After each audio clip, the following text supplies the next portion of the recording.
Хлопцы и девчата, это канал «Гэта топ». Меня зовут Саша Ивулин, и с вами доктор Рыгора Стапеня.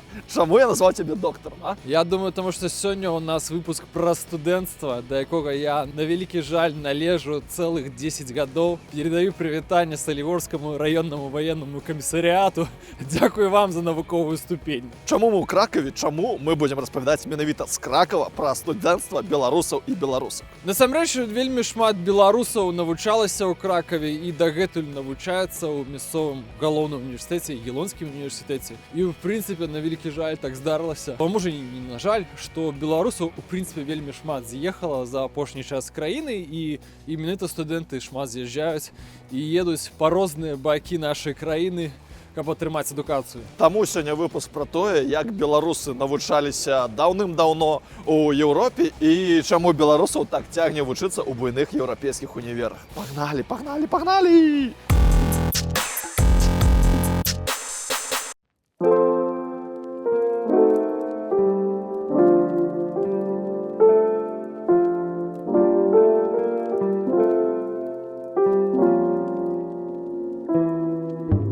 Насамрэч, вельмі прынята казаць, што каля 25 тысяч беларусаў вучыцца за межамі краіны, недзе па 10-12 тысяч вучыцца ў Расіі і ў Польшчы, ну і яшчэ недзе там па 1000 у Германіі, Літве, Чэхіі і гэтак далей. І таму атрымліваецца акурат больш за 25 тысяч, і гэта насамрэч вырасла досыць значна за апошні час. Таму што, напрыклад, калі я прыязджаў вучыцца ў Польшу 16 гадоў таму, то гэта была редкасць, што беларусы тут навучаюцца, а зараз ужо як бы процьма нас. Ну што, пагналі к Ягеллонскаму універсітэту. Топ!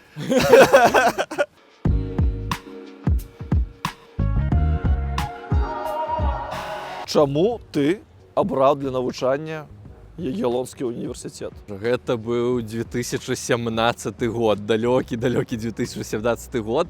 Тады, можа і цяпер, шчыра кажучы, не ведаю, лічылася вельмі прэстыжовым вучыцца за мяжой. Таму за мяжой шукаў я магчымасцяў, шукаў апартюнітіс. Ягеллонскі універсітэт найстарэйшы універсітэт у Польшчы, найбольш такі прэстыжовы з пункту гледжання, ну, не ведаю, гісторыі. Таксама ён змагаецца заўсёды за першае месца з варшаўскім універсітэтам. І яны штогоду мяняюцца па пазіцыях. То першае, то другое, то першае, то другое. Глядзі, на ФМО, у Менск, бліжэй. Не трэба там вось гэты лішні іспыт і гэтак далей. Насамрэч, у ФМА поступіць цяжэй, я думаю. Праўда, праўда.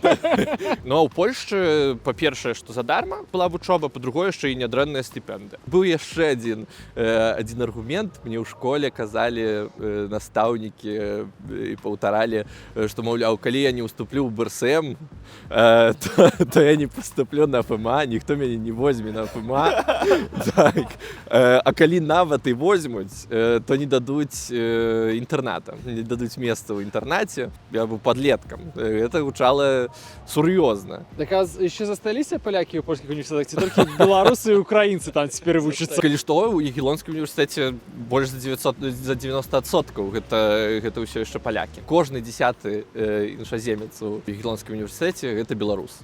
Цяпер беларусаў вучыцца там каля 460. Слухай, ты ўражаны? Я гэтага і чакаў.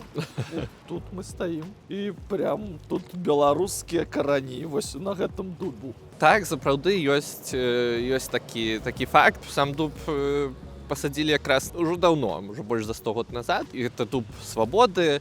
Яго засадзілі год пасля атрымання Польшчы незалежнасці.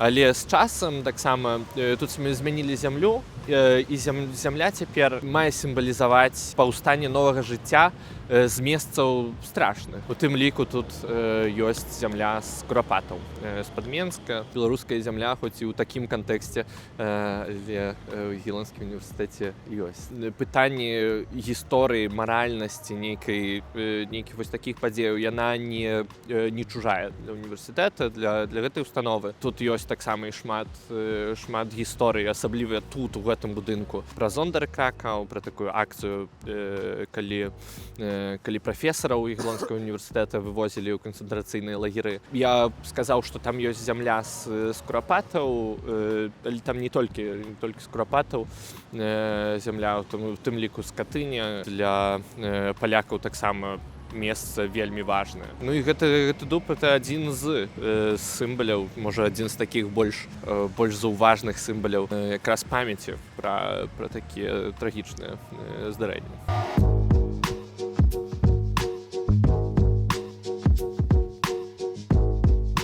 Блин, ну это really Хогвартс. Ну, то есть, у меня такое адчуванне, что ты такое трапіў у нейкую такую гісторыю, такую прям векавую. Ну, прям, вау. Калі б мы прыехалі сюды, ці былі тут 1 кастрычніка, 1-2 кастрычніка, в залежнасці ад таго, калі пачынаецца акадэмічны год, то яшчэ больш было б гэтага ўражання. Таму што увогуле працэсе ці традыцыі ў Ягеллонскім універсітэце это штосьці непараўнальнае. І вось 1 кастрычніка, звычайна, калі пачынаецца акадэмічны год, усе дзеканы, прадзеканы, рэктар, прарэктары збіраюцца і адзяваюцца ў такія традыцыйныя формы у колерах свайго факультэта.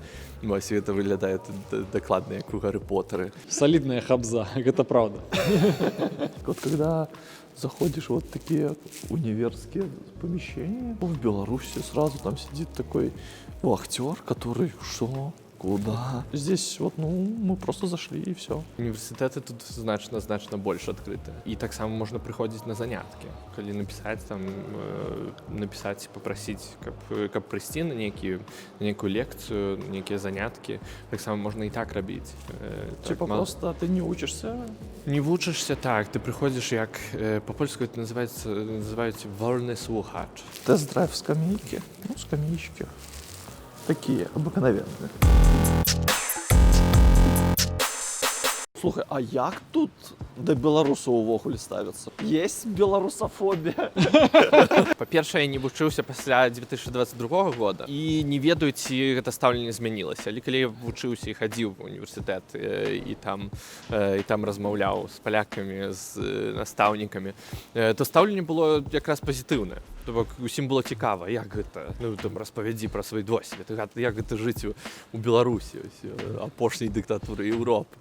Мне падаецца, што для студэнцтва якраз больш важна тое, што ты студэнт, чым тое, якой ты нацыянальнасці. Есть вайб такого, што ты навучаешся сапраўды ў такой гістарычным месцы? Гэта так спрыяе вучобе, навучанню ці не спрыяе? Цяжка не ўпасці ў снабізм праз гэта, асабліва ў дачыненні да Варшаўскага універсітэта. Я скажу, каб доставали солому з ботинок почастей тут люди. Тому что часом забываються. Там у 1900 годзе до 1903 года у Ягеллонскім універсітэце было сваё кола беларускіх студэнтаў. Кола, якое займалася даследаваннем Беларусі, адукацыяй у Беларусі, культурай Беларусі. Хто там быў з такіх выбітных персанажаў?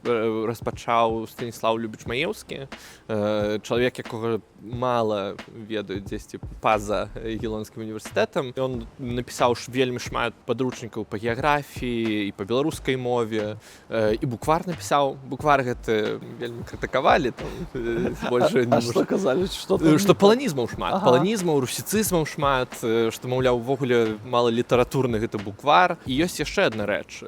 Ён, калі пачалася вайна, ён пераехаў спачатку ў Вільню, пераехаў потом у Мінску, і яго расстралялі, ён быў удзельнікам таксама антыфашысцкага падполля. В 41 годзе яго расстралялі па даносе. Таму такая трагічная збольшая гісторыя. Але ён вучыўся тут у Ягеллонскім універсітэце, заснаваў гэтае кола беларускіх студэнтаў. Распавядзі яшчэ пра гэта кола. Чым яны займаліся, каб разумець? Збольшага яны займаліся даследаваннем. Такімі тэарэтычнымі, цікавіліся, як, напрыклад, паланізацыя і русіфікацыя выглядалі ў Беларусі, як яны ўплывалі на мужикоў, то бок сялян, што ўвогуле гэта такое. Яны гэтым збольшага займаліся, ну і яшчэ цікавіліся, а як цяпер выглядае там эканоміка Беларусі, так, это 1900 год, 1900 1900 і 903, початок 20-го стагоддя. Остапея, там про тебя розповідають. Там в 1900-х так само робили соціальне дослідження. І що там робиться з економікою, що там робиться з мужиками, звичайно. Мужиками это ты, Саша, больше скажешь, як там тебе що робиться. Так, а може ти б розказав, ці воюють в студентській організації тут з кірівництва університетів? Доброе питание. Коли что, воюють страшно. Мне самого есть. Была история, что в нашем институте сказали, что вводять реформу програми навчання. Тобто інші предмети будуть на інших годах навчання, там інші предмети увогуле будуть, некоторые зникнуть. І гэта ўсё прэзентавалі як рэформу. І нас запросили на спатканне на раду інстытуту, каб мы там, значит, як навуковыя колы прыйшлі і сказалі, маўляў, ну круто, клас. І нам не даслалі тэкста, што там змяняецца. І то бок мы павінны былі зацвердзіць штосьці, што мы яшчэ не бачылі. І мы папрасілі, каб нам дасталі тэкст. І першае, што адказала замдырэктара, это тое, што ну я не ўпэўнена, што я магу вам даслаць тэкст гэты. Ну мы ўсё ж такі дабіліся і пабачылі, што там нічога не змяняецца. Ну то бок змяняюцца назвы прадметаў, але тыя прадметы, якія былі, ну, мало якасныя, можна так сказаць. Яны засталіся, сталіліся з іншымі навуковымі коламі, напісалі маніфест. Маўляў, што гэта такое? У атмасферы тайнасці вы тут прыгатавалі рэформу, з намі не кансультавалі. Яшчэ і самаўпраўленне студэнцкае.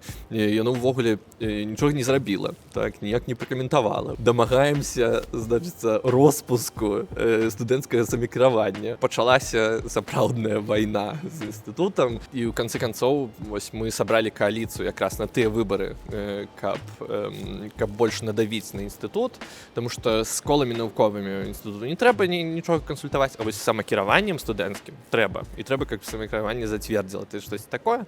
Вось мы гэтыя выбары перамаглі ў гэтых выбарах, 9 нашых кандыдатаў на 14 месцаў перамагло. Вось. Але пасля нашых кандыдатаў перакупілі, у выніку мы ўсё роўна прайгралі. Але гэта быў першы палітычны досвед такой тотальной паразы. Ну, тотальной, ну так. Барацьба трывае, бачыш, все нормально.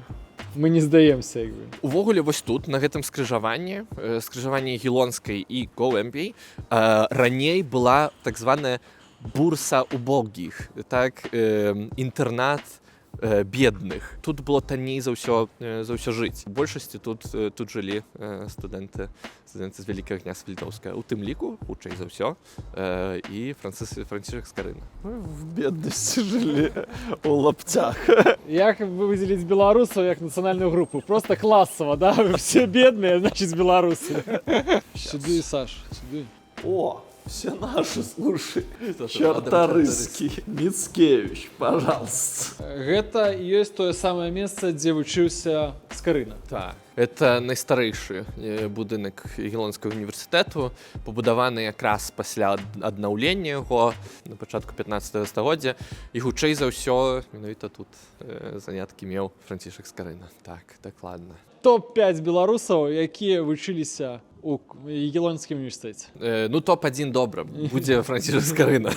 Таму што для гісторыі Беларусі мне падаецца, што гэта чалавек, які найбольшы ўнёсак дзесь там зрабіў. Алаіза Пашкевіч вельмі таксама вялікі ўнёсак яна зрабіла ў развіццё беларускай культуры, у тое, што мы сёння называемся беларусамі і гэтым ганарымся. На трэцяе месца я б паставіў Любіч Маеўская. Збольшага таму, што яшчэ ёсць у гэтай асобе патэнцыял нерэалізованы. То бок яшчэ шмат можна, мне падаецца выкарыстаць менавіта тут у Гілонскім універсітэце вось гэту спадчыну, якую ён пасля сябе заставіў. Чацвёртае месца. Слухайце, я думаю над Олегам Латышонкам. І ўсё ж такі лічу, што таксама шмат чаго зрабіў таксама ў сённяшнюю, так, для сённяшняй наше разуменне гісторыі Беларусі. Ну і Зыгмунд Рублеўскі тады на 5-м месцы, адзін з адкрыўся вадкага кіслароду, шмат дзе цяпер у прадпрымальніцтве выкарыстоўваецца. Это топ. Это топ. Это событие 1883 года, которое потрясло всю Европу. То есть на территории Краковской академии, а именно здесь, где вот это здание было построено тогда, очень большой новый коллегиум, новый на тот момент, конечно же, коллегиум Калантая, два ученых, белорусский физик Зигмунд Врублевский и польский химик Кароль Ольшевский, сжижили кислород, а через несколько дней азот. И только благодаря тому, что этот физик и этот химик случайно познакомились на территории Ягеллонского университета, это получилось. Это вот тандем создался спонтанно, этот тандем. И мы вот этими достижениями этих двух людей гениальных мы пользуемся до сих пор. Потому что жидкий кислород где используется? В ракетном топливе, правильно? Ну, азот и в медицине, и много где используется. Это везде используется до сих пор. Они номинировались на Нобелевскую премию, но в тот момент ее не получили. Французская академия, одна единственная академия, которая не поздравила Краковскую академию, потому что у французов накануне получилась такая легкая голубая мгла и испарилась. То есть они тоже пытались сжижить кислород и азот, но у них ничего не получилось, а вся Европа, весь мир поздравлял тогда Краковскую академию. Зигмунд Врублевский, он бы еще, наверное, сделал какие-то открытия, но случился несчастный случай, он умер очень молодым, ему еще не было 40 лет. То есть он здесь проводил опыты, и на него перевернулась керосиновая лампа, и он загорелся. И студенты пытались сделать, что могли, не смогли его спасти. Он умер и похоронен на Раковицком кладбище. Видите, только именно это открытие вот такой большой таблицей, бросающейся в глаза, выделено. Белорусы. Да. Белорусы. Ну, Что престижно, тут мне добавить еще? Да, мне кажется, и сейчас престижно тут учиться, и преподавать тоже очень престижно. Ну гэта ж гісторыя таксама про тое, што ёсць, ну, напрыклад, у беларускай IT-сферы ёсць нейкі наратыў про тое, што вось мы зараз прыйшлі і так далей. Но насамрэч, калі паглядзець, то апошні там вось 200 гадоў, то, в прынцыпе, беларусы ўдзельнічаюць у нейкіх адкрыццях, нешта цікавае рабілі і так далей. Таму тое, што адбываецца цяпер, там і СІПАМ, і ФЛО, і так далей, гэта не штосьці новае, нешта унікальнае. Гэта ў нейкай ступені працяг таго, што заўжды было. Фан-факт такі. У Ягеллонскага універсітэта ёсць яшчэ свае 4 гектары зямлі недалёка ад Кракова, дзе Ягеллонскі універсітэт вырошчвае вінаград і дзе робіць віно. Таму, калі што, можна купіць віно з Ягеллонскага універсітэта пад маркай Новум. А нормалёвае віно ці так, ці быдла? Скажем так, напіцца можна, напэўна. Вось, а смак, ну, можна знайсці лепш, можна так сказаць. Егор, ну што, будзеш? Бырло піць кракаўскае? Не ведаю, неяк не вельмі хочется. А як у вашым варшаўскім універсітэце, якое там віно Там просто робіць? спирт даюцца нормально. Там не падманваюць чаканню. Тут все логично, тому что истина у вине. Ведаешь?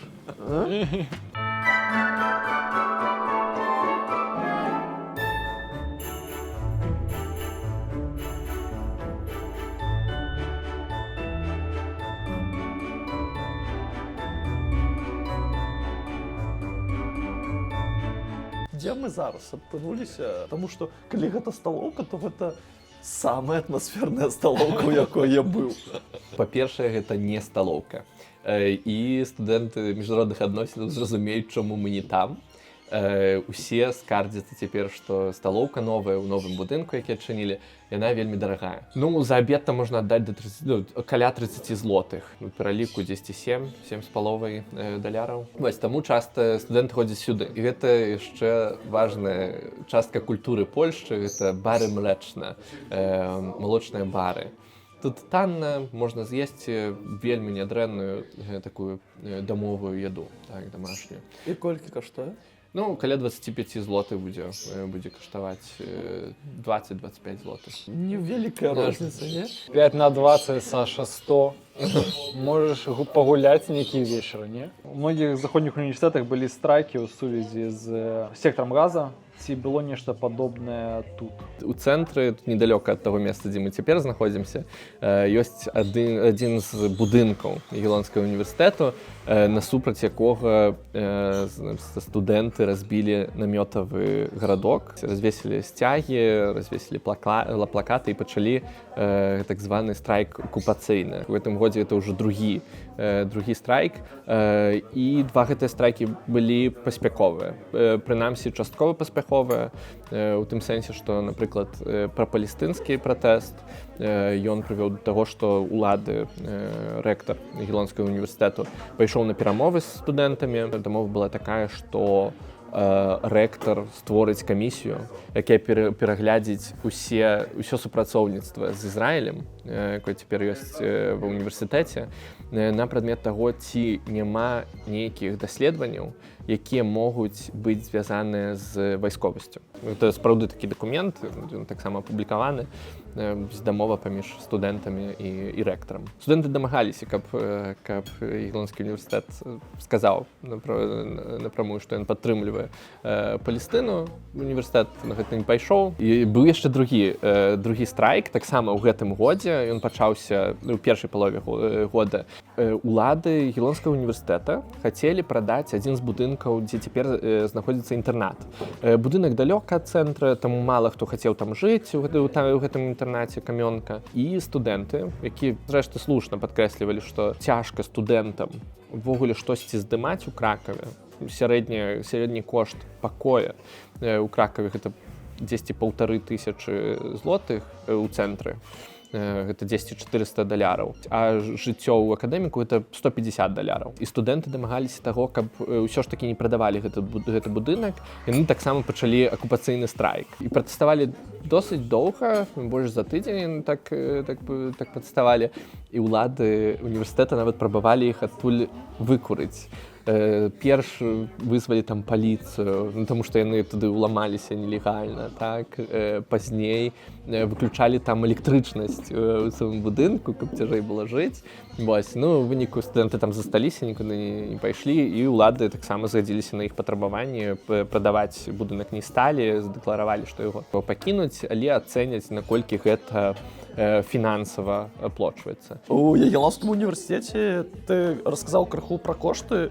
Платнае навучанне, бясплатнае, платнае колькі каштуе і як з гэтым у Ягеллонскім універы? Каля $8,000 будзе 10 каля таго, такія найбольш... Это за ўвесь перыяд адукацыі будзе каштаваць такія гуманітарныя навукі, вось тыпу міжнародных адносінаў, дзе я вучыўся, яны цяпер каштуюць 10 каля гэта. 2 разы менш будзе каштаваць дакладныя навукі, типу матэматыкі, фізыкі, інфарматыкі, яны каля $4,000 каштуюць за бакалаўрыят. Ну і ёсць яшчэ кірункі, дзе яны называюцца jednolitая студыя магістэрскія. Гэта такія кірункі, дзе ты не можаш адвучыцца толькі 3 гады.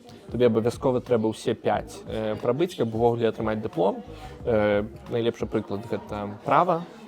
Вось там 5 год все вучацца, ну і там, адпаведна, будзе каштаваць найбольш, тому што за ўсе 5 год ты павінен заплаціць. І там у сярэднім 10 000 злотых на год выходзіць. Але я за сваё жыццё у польскіх універсітэтах, здаецца, не бачыў людзей, которые вучацца на платным. А я правіў у польскім універсітэце амаль 10 гадоў, я папрашу. Агулам у нас на вучобе было такое даследаванне, ну ці нам паказвалі вынікі даследавання, вельмі цікавага даследавання пра Erasmus, пра праграму Erasmus, праграму абмену студэнтаў унутры еўразвязу. Былі такія статыстыкі, маўляў, хто з палякаў, якія выязджае, напрыклад, у нідэрландскія універсітэты, як яны, з якім народам яны сябе атэісамліваюць. Ты палякі, якія прыязджалі ў Нідерланды, жылі і вучыліся ў Нідерландах, але далей размаўлялі з палякамі, якія таксама там жылі з імі ў інтэрнаце, яны часцей акрэслівалі сябе як палякі. Ну і вярталіся таксама ў Польшу, акрэслівалі сябе як палякі.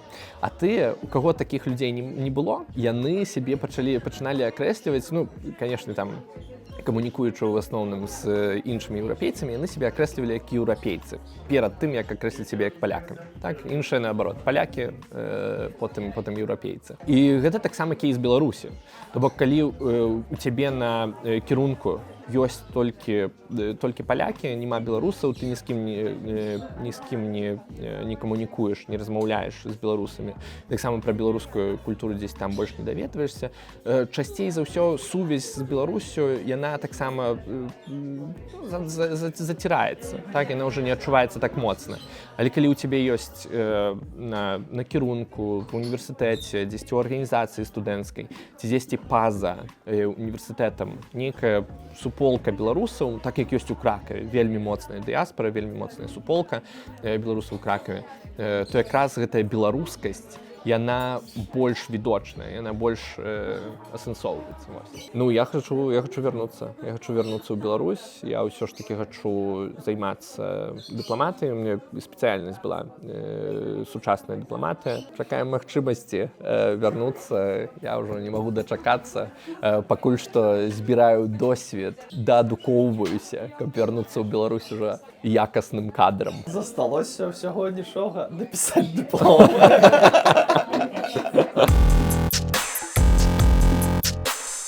Саша, як тобі випуск про білоруських студентів? Блін, це моя фішка. Мені вельми сподобався, і мені вельми хочеться, каб білоруські студенти у Білорусі, не у Білорусі, назапашвалі веды, набіраліся досвіда і рабілі ўсё якаснае і крутое на карысць Беларусі. У краіне, па-за межамі краіны, галоўнае, каб гэта было для Беларусі. А паколькі мы выходзім недзе блізка вакол Новага года, то віншуем вас з Новым годам. Подписывайтеся на Часник Лайф, гадзіннічак цікае, гэта топ, на ўсе часткі гэтай велізарнейшай імперіі. Застаемся разам і спадзяемся, што 25-й год будзе лепшы, чым папярэднія 5. 4, 5, 3, ну неяк так. Все, лайк, камент гэтаму выпуску. З Кракова яшчэ будзе відос, а мы пагналі далей святкаваць Новы год. Ну все, прагнашось.